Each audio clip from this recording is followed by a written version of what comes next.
You know, we talk a lot on this program about inequality, about trying to make the system work better and more fairly. It's never going to be completely fair for everybody, but give people fighting shots. And of course, we talk quite a bit about in this program the nation's fast vanishing middle class. I personally believe it's one of the biggest issues we got to figure out as a country. And much of that, and so many other subjects in the political discourse, are really all about work, finding work, good work, keeping work, etc. Well, recently, the New York Times has started a series focusing on the issues of work and workers and of adjusting to this changing economy and changing times, from the struggles of those looking for work to the importance of a basic living wage and what it means for workers who might otherwise slip over that edge.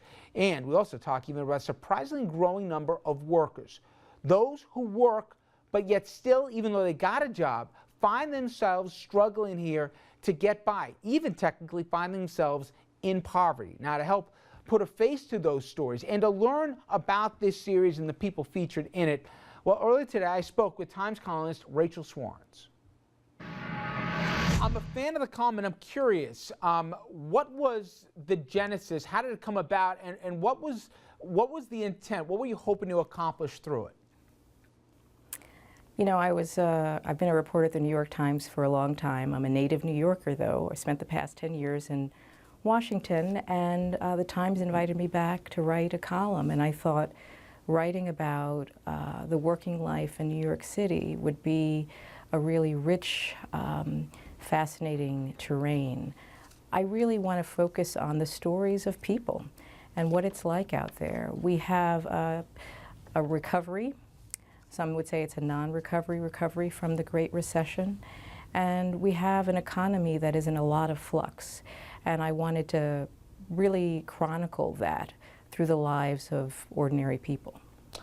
And the thing that I think connects with this column to others is people bombarded by data, important information showing the gap between have and have-nots, and how the situation and the definition of poverty is changing and the numbers are getting bigger. But you've managed to put a human face on a lot of it. And I want to go through, if I could, some of the stories and talk about these people. And the first one was a neighbor of yours in Staten Island, Mariana Savino. Talk about her story, because it mimics a lot of others. She's in a different place in her life right now than she was not too long ago.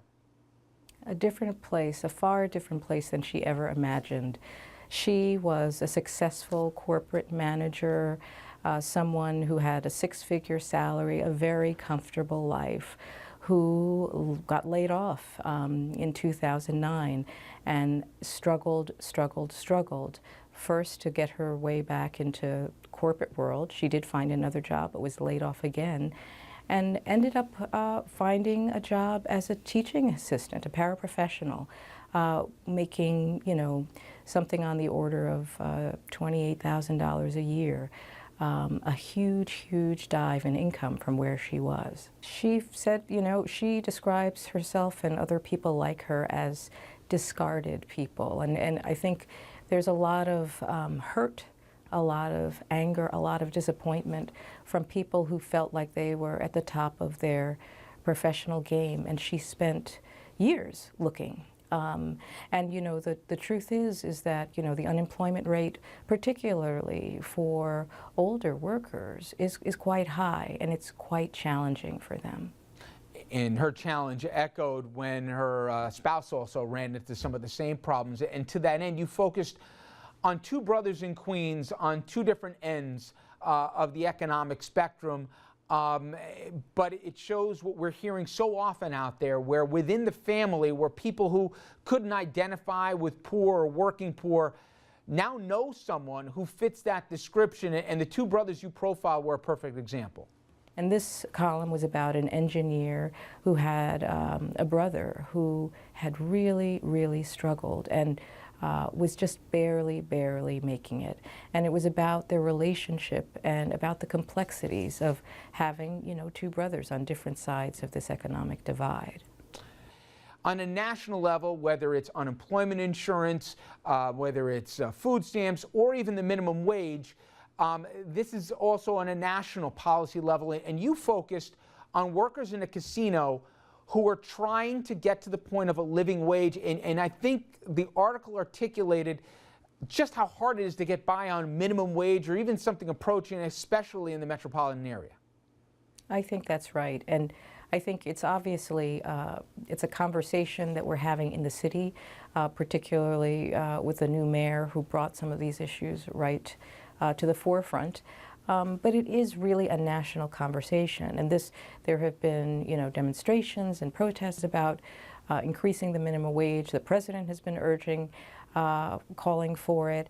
There are obviously folks who are opposed to it. This column was about what happens when your life is transformed because you end up with a living wage. And these were casino workers, cooks, actually like slot machine workers, parking attendants, who literally saw their salaries double overnight, going from, $20,000 a year to $40,000 a year. And at the end of a 3-year contract, they will be earning $60,000 a year. Now, in a city that, prides itself on its appeal to millionaires and billionaires, that might not seem like much, but it is transformative for those workers. And you also highlight stories where even though people go through challenges at the end, there is some light at the tunnel. And if you could, talk a little bit about Gregory Brandon, who that final paragraph was the payoff here. He struggled in his life, but he does see a better day now than he did a couple days back.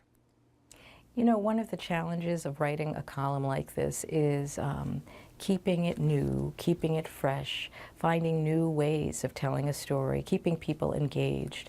And I really wanted to kind of tell the story of someone searching for work. And I spent some time in one of the city's Workforce One offices. And truly as a reporter, sometimes you don't know what you're going to find. And I bumped into a guy by the name of Gregory Brandon, a cook, who had been, looking for steady work since August, and basically spent a couple of hours with him as he went through an interview process, and then for the column recreated his day, that day and the night before, of going to find work. And he was lucky, and we were lucky on that day he did find a job. Rachel, I've done some work with some of the food shelters around here and the food insecure population, and they'll say to me after a while, the real story is, come see who walks to the back door that doesn't want to come through the front door, and you see professionals, you see people who can't make it to pay the mortgage but also pay to put food on the table, and they're embarrassed where they are. And the biggest challenge for me is getting these people to put their name to their lives because of whether embarrassment or whatever else. And because of that, I think that's part of our challenge here. We can give data. You actually put some faces to it, but have you run into that problem too, where I think people's perception of who fits poverty is different in reality than that perception? How hard has it been for these people to be willing to come forward? Well, the truth is, if you look at the poverty numbers, if you look at the economic numbers around this city, hardship during this recovery period from this recession is widespread, and it's not simply folks on the margins. It's people like Marianne Scarino, professionals who have lost their place, who are struggling to find a way back, or struggling to find a way to make new lives with less. And it's one of the challenges of doing a column like this.